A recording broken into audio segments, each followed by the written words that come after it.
How was the movie? That's really tough to follow.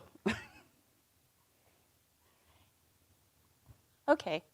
My name is Leslie. We're going to have questions at the end. I highly encourage you to ask me questions. It helps me. I'm a little nervous as a speaker, so please bear with me. I wanted to say thank you for having me today. This was really a tough assignment, being able to talk to you guys. I look back past my life on how I got here and watched the movie actually before I got here, trying to figure out what I was going to say. And it was really introspective, and I'm grateful for this opportunity because it helped me pull all this together and see how far I've come.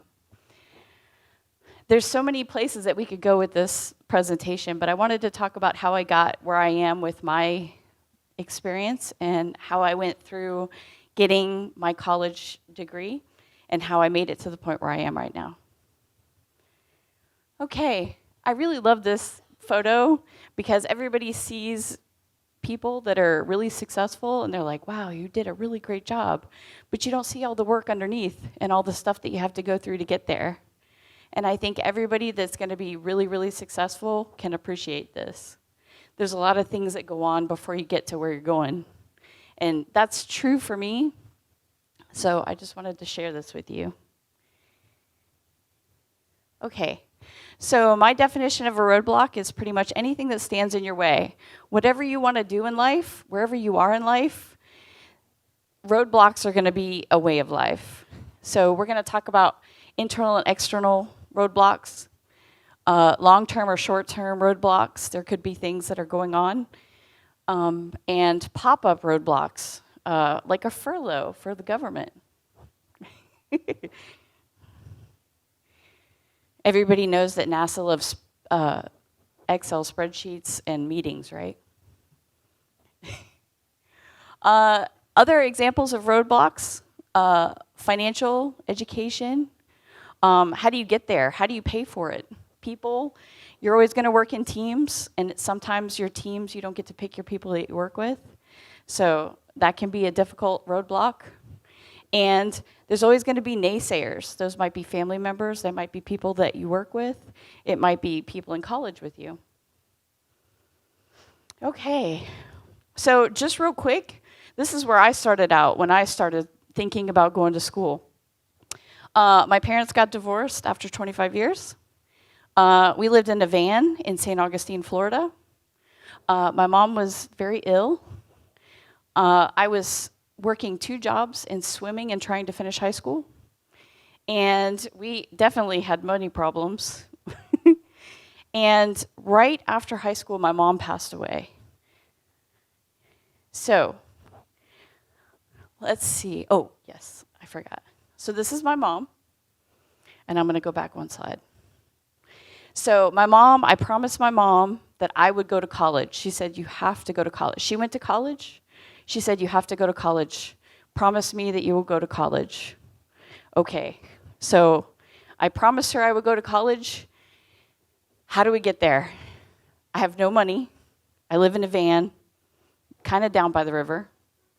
So how do we get there? That's crazy. How are we going to get there? I'm going to try the clicker. Oh, good. Okay. All right, so we're going to make a plan. How do we get there? How do I go from living in a van in St. Augustine to going to college? How am I going to pay for this? Okay, so we're graduated from college. We had a plan to go into the Navy. I mean, that sounds like they're giving out money, right? So we're going to go. Make sure I don't hit the wrong button.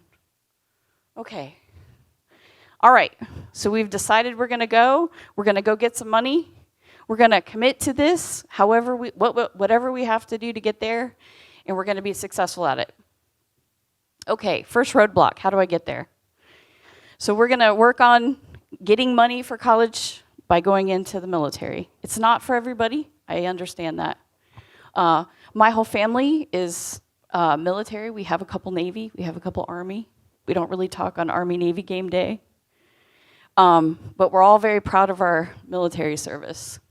Okay, so I tried to go to the Naval Academy because they're giving away free college. Almost got there. This is my, what do they call it? Competitive alternate to the Naval Academy. This is in 1995. This is right before I graduated from high school. I'm going to date myself. Okay? We tried again in 1997. A couple years later, I was in the Navy. We also got the exact same letter. It's tough. These are roadblocks. These are failures. Okay? So there is no elevator to success. You have to take the stairs. You have to do the work. And that's where we were. We're doing the work, even though we're not getting the free ride to the Naval Academy. All right. I love this photo. There's 3 photos here. These are the schools that I went to in the Navy. We're going to try the pointer.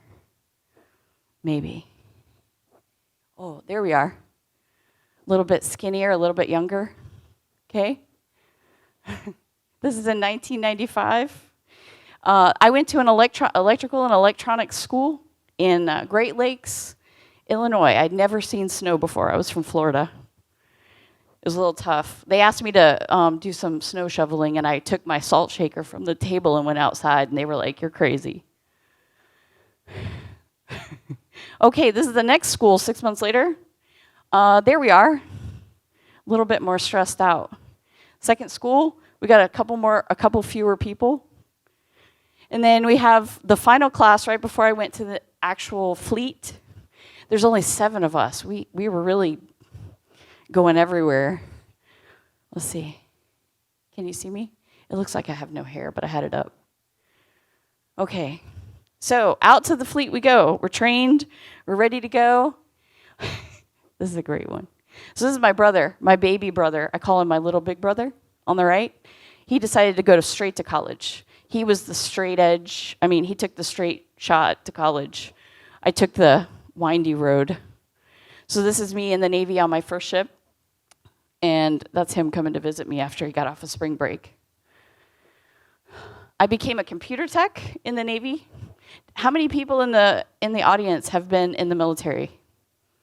Oh, there's a couple. Thank you for your service. I was a computer tech.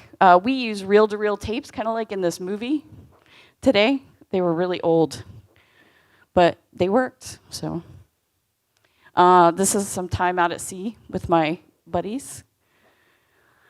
Okay, success is the sum of small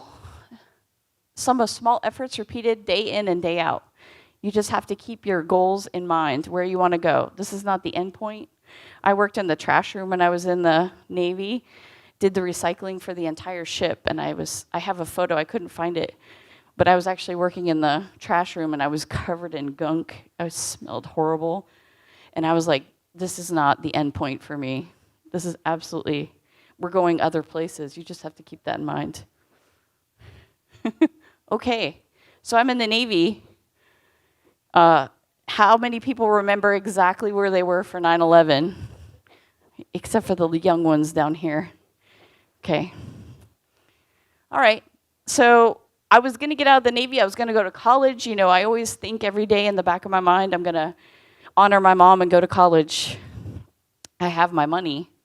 But 9/11 happened. So guess what? We're re-enlisting. Thank you to the president.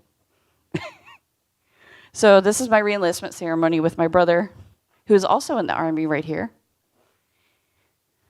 So this is not the path that I chose, but this is where we were going. So my success is not a straight line. It's more of a, I like to call it a roller coaster. Okay, so we get done with our extra time in the Navy and we get the chance to go to college. What do I want to do when I grow up? I just spent, at this point, 10 years in the Navy. Where am I going? What am I doing? I have no idea. But I just spent all this time working on computers. So that sounds like a good choice, right? I like doing that. That's kind of cool. We go to college. Design is a little different. I love this photo. This was us during our senior design project. There was some math involved. I didn't have money to buy paper, so I just wrote it on a board and took a picture of it and took it into my professor. And he was like, "What is this?" I was like, "This is my homework. just smaller.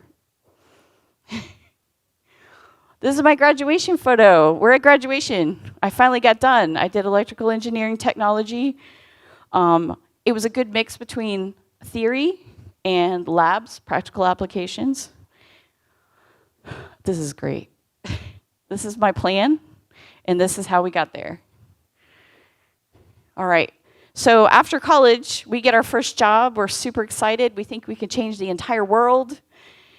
And I'm cleaning out dirty electrical equipment. This is them putting it in. We had just finished cleaning it up, and this is putting it in the oven to get rid of the water.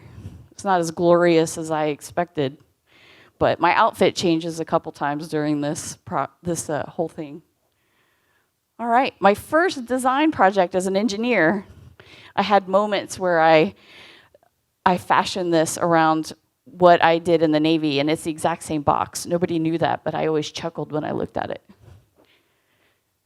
All right, so we're chugging along with the first job, and bam, we got a layoff. Man, how many people, let's be honest, how many people have been laid off or had to leave a job unexpectedly?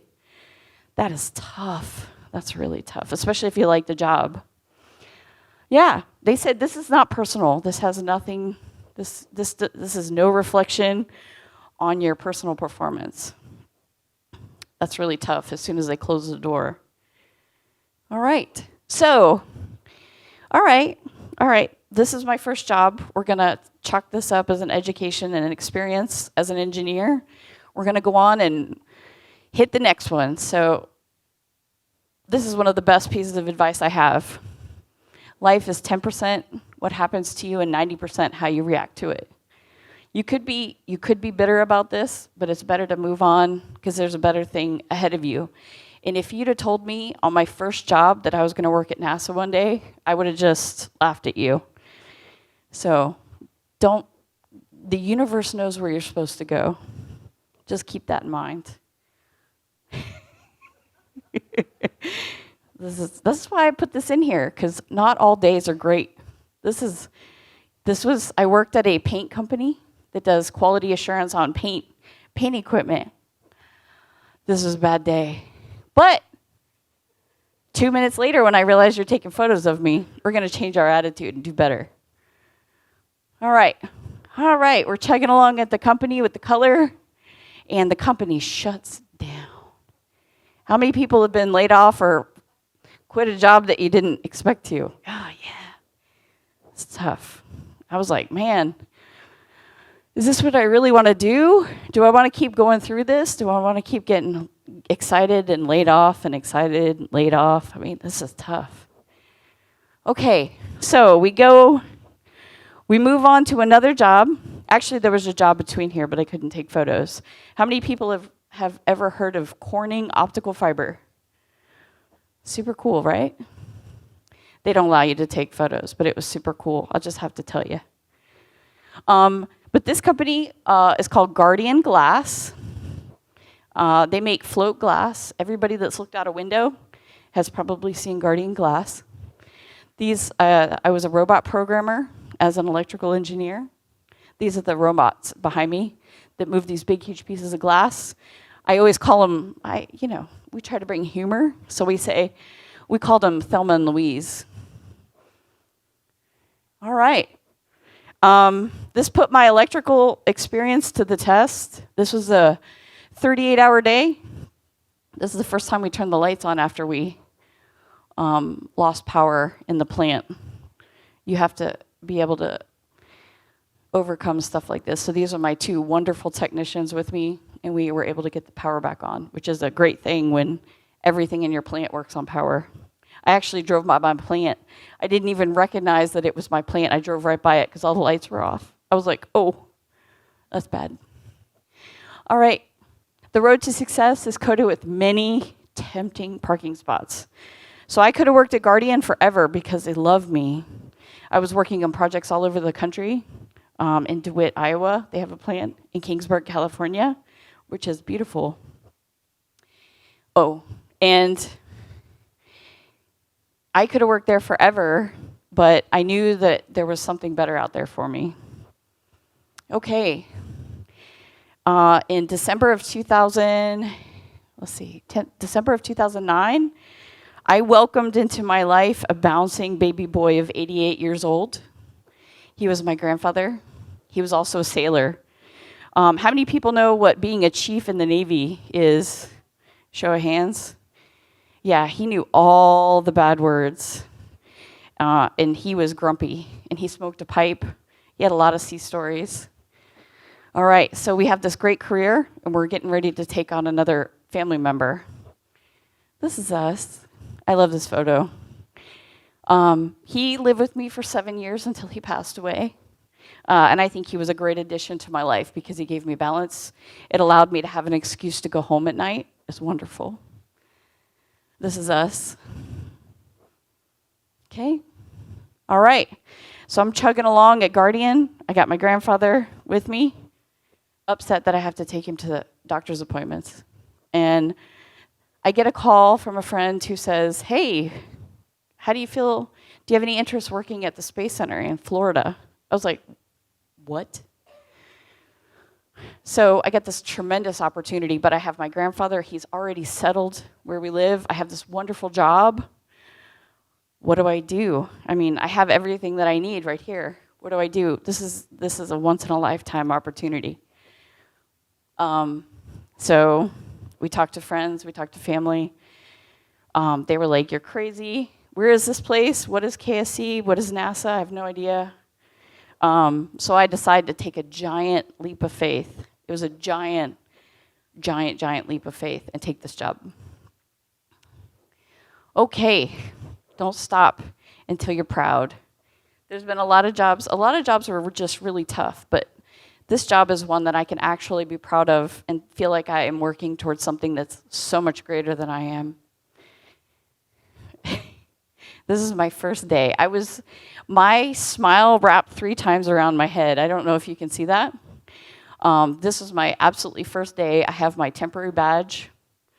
My space friends know what this is. I mean, this is it's your first day. You still have that new car smell. You don't know where you're going. You can't spell anything. There's so many acronyms. You're just smiling and walking around.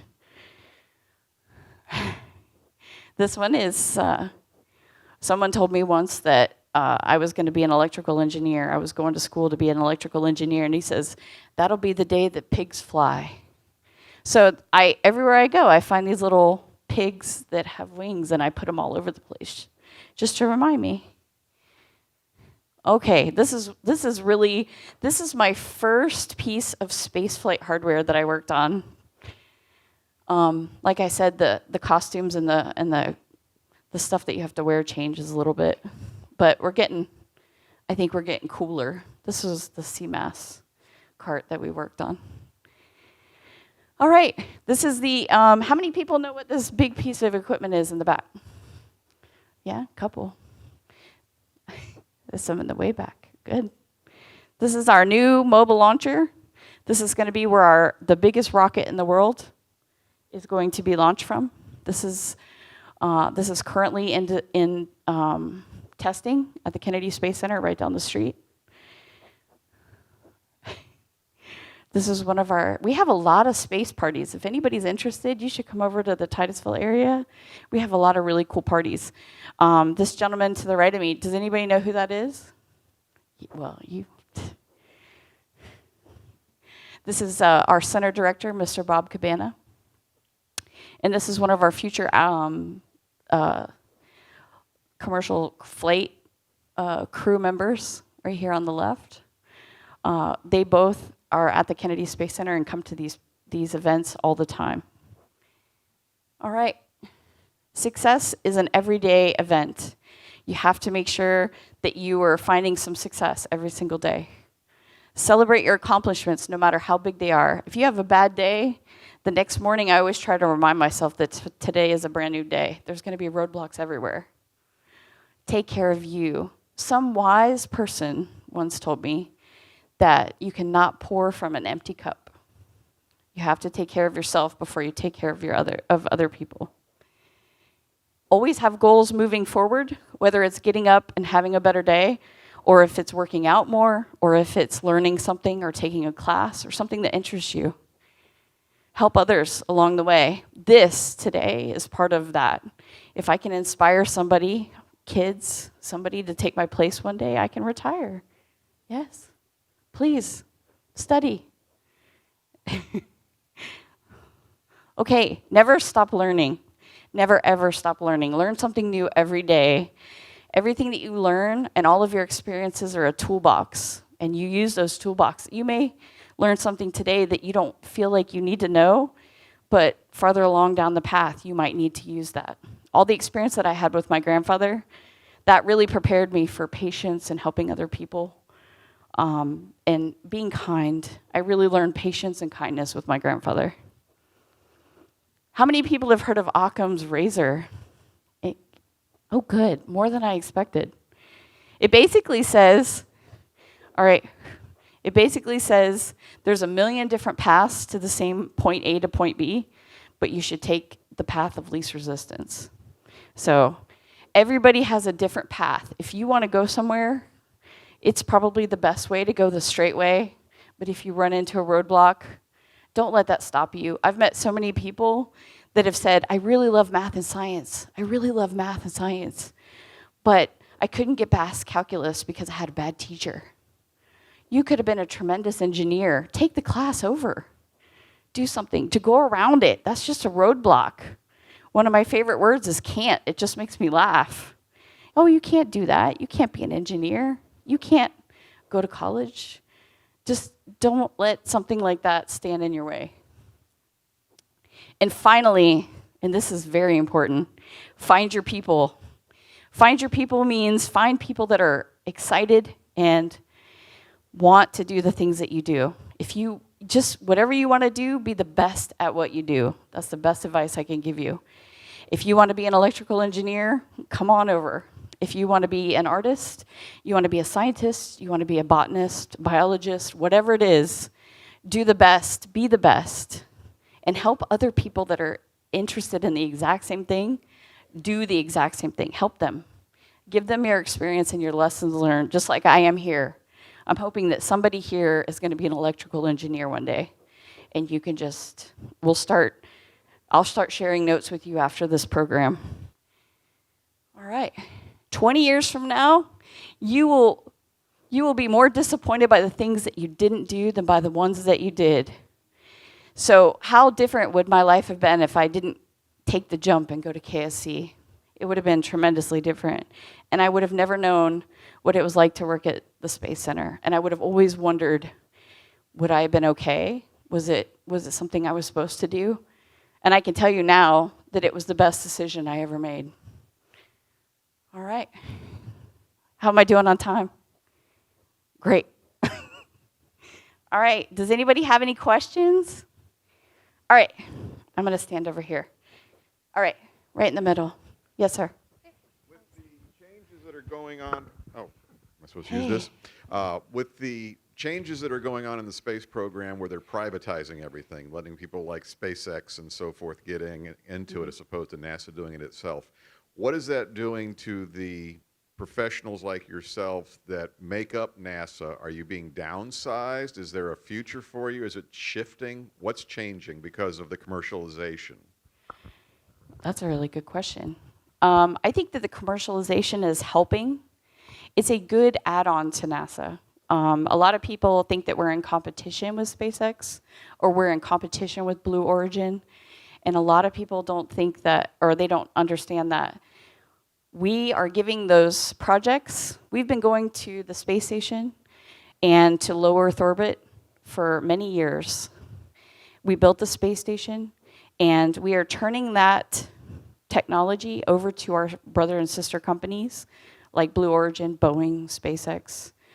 And they are taking over that technology so they can start learning from what we did and learning and going beyond that. And that allows us to free up some of that resources and money to go on. We are currently looking at Mars and beyond, asteroids, additional space stations, a habitat on the moon, going back to the moon. So that allows our commercial partners, allows us to give that work to them, and allows us to take research funding and budgets and people and work towards our Mars focus. Thank you for the question. Anyone else? Don't be shy. I think they're coming around with a mic. They'll be right there. Oh, okay. Hold on with the mic. Go ahead.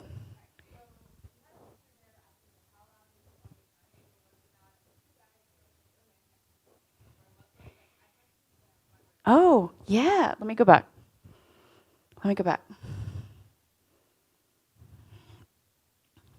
All right. Those guys.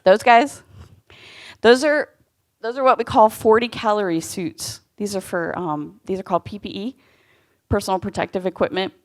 So when the entire plant went down, these two guys, so you notice how tall they are compared to me. I'm not very tall. And these two guys are bigger than me. So when the entire power went out, we had this huge circuit breaker, and it controlled 4,000 amps. It was the main breaker coming into the entire facility.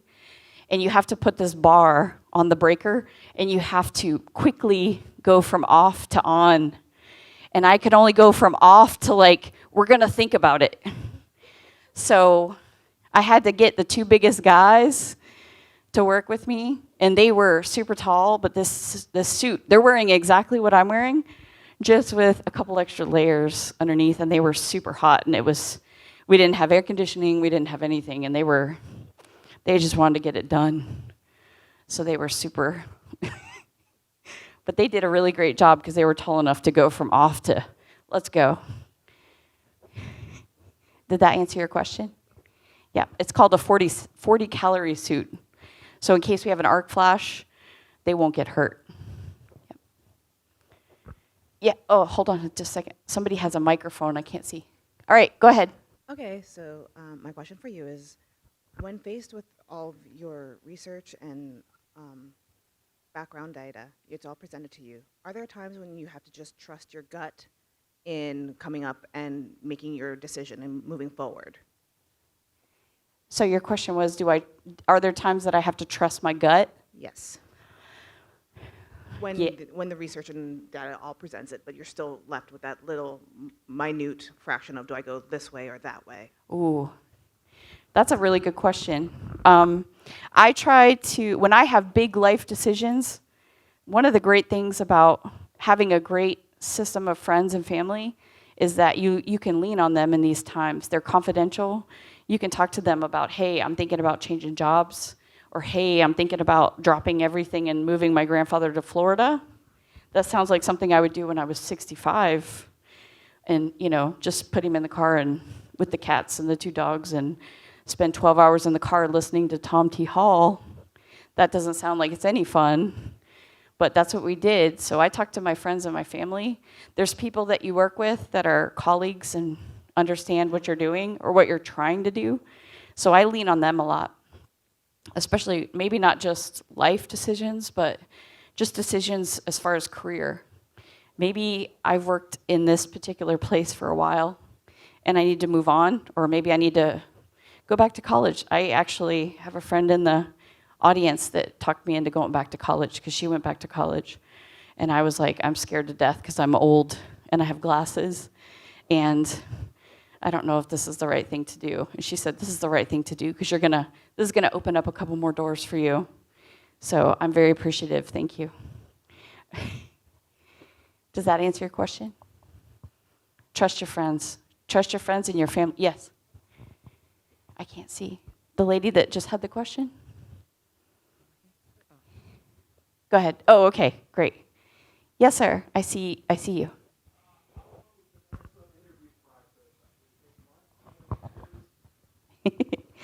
So I was referred by a friend for this position, working. It was called ESC, Engineering Services Contract for Kennedy Space Center, and it was for a controls engineer.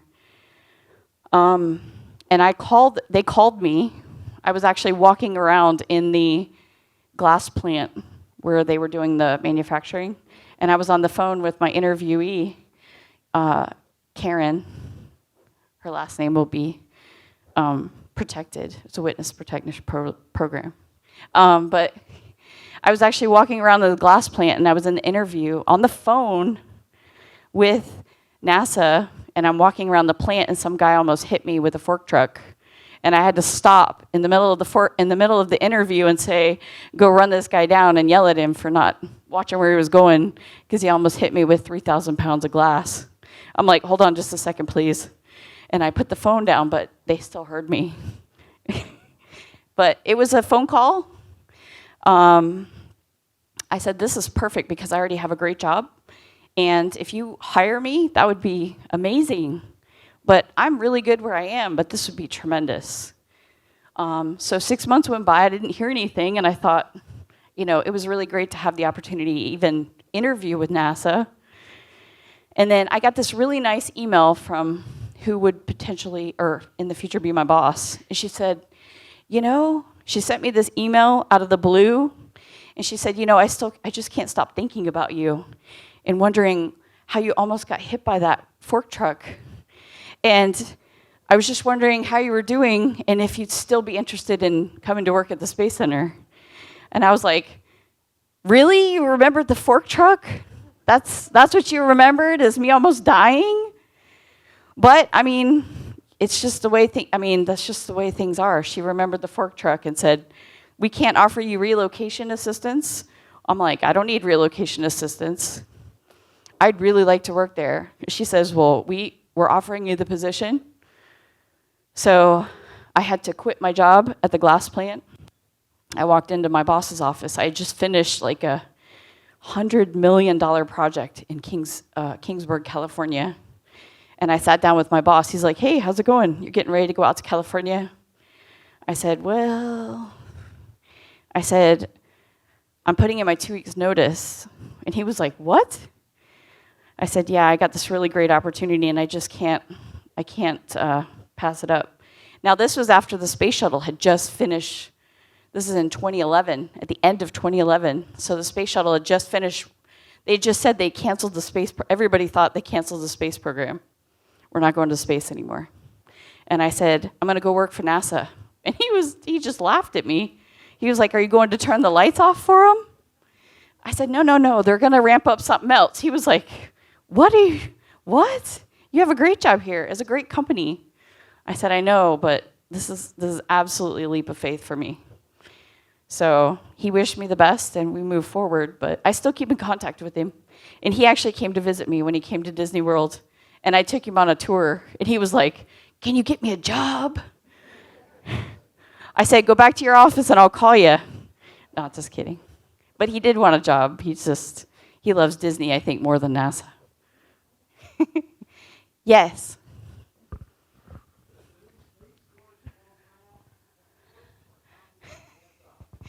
Ooh. I don't know much about the Space Force. We have a lot of jokes about the Space Force, but I don't know much about the Space Force. I don't know how that's going to interact with NASA and our next door neighbor, the Air Force. They're right next door to us, the Cape Canaveral Air Force Base. So I don't know. It's not that I can't tell you, I haven't heard anything. There's a catchy little tune on YouTube, but other than that, I have no idea. Okay, all right? Yes, ma'am. There was a previous slide that stated, don't stop until you are proud. Yes. Are you proud where you are now, or are you moving towards something else? Oh, I am so my friends that I worked with in South Carolina, they say that I levitate. They'll call me and say, how's everything going? And I talk to them for 45 minutes, and I'm just like, blah, blah, blah, blah, blah, blah, blah, blah, blah. And this is happening, and this is happening, and I send them pictures, and they have no idea what I'm talking about. And I'm like, isn't that cool? And they're like, what was that first picture of? And I'm like, no, but you got to see this stuff. And I go to all of these things. I have other people that can vouch for me. Last weekend, I just went to California to go see the Jet Propulsion Lab. And why? Because it's cool. I love space stuff. And that's what I say, if you do what you love, you do not work a day in your life. That is the truth. Yes, ma'am.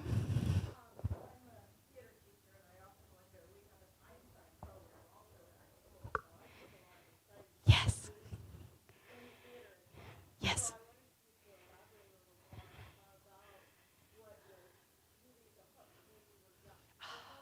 Yes.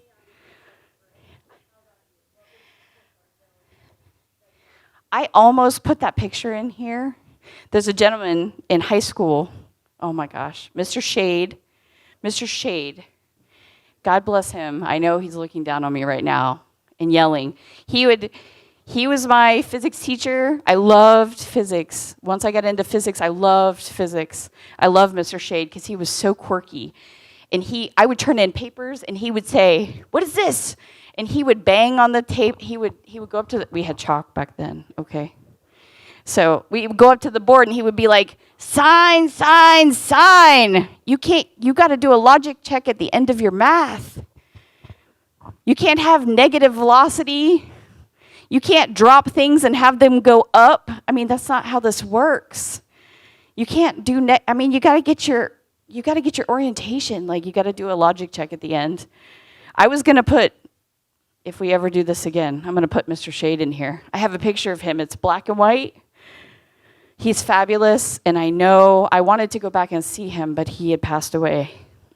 But every day, every time, when I do my papers and I do any sort of calculations, in my mind, I go, sign, sign, sign. Check your signs, Leslie. He comes with me, just like Mom, just like Grandpa. I try not to use my swear words from Grandpa, but I am a sailor, but I try not to use those. But he lives with me. Mr. Shade lives with me, my mom. I can't tell you how many times things happen and I'm just like, good things happen and I'm like, "Thanks, Mom." Bad things happen and I'm like, "I know that was you, Jack. I know it. I just know it." So we have about time for one more question.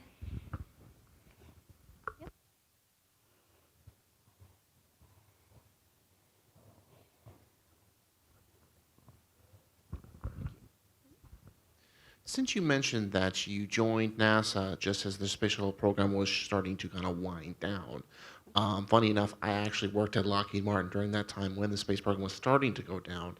Are you, in fact, right now working on the new Orion space program, which is supposed to take astronauts back to the moon at this current time? Oh, that's a good question. I actually work on the ground systems. I don't work on the spacecraft itself. We work on the ground systems. So I work at the launch pad 39B, because 39A is owned by or leased by SpaceX, our next door neighbors. So I work at 39B.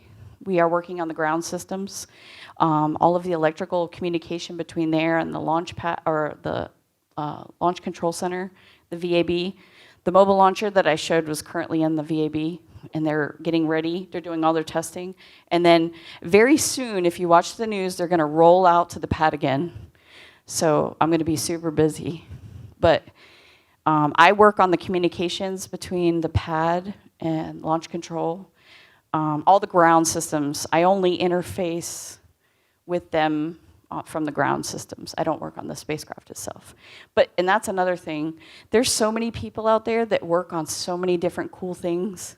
And it doesn't matter if they load the chips in the snack machine. It doesn't matter if they clean up after your parties. It doesn't matter if they're doing gift cards for people that come in for interviews. Everyone that is out there right now is super excited to work at the space program.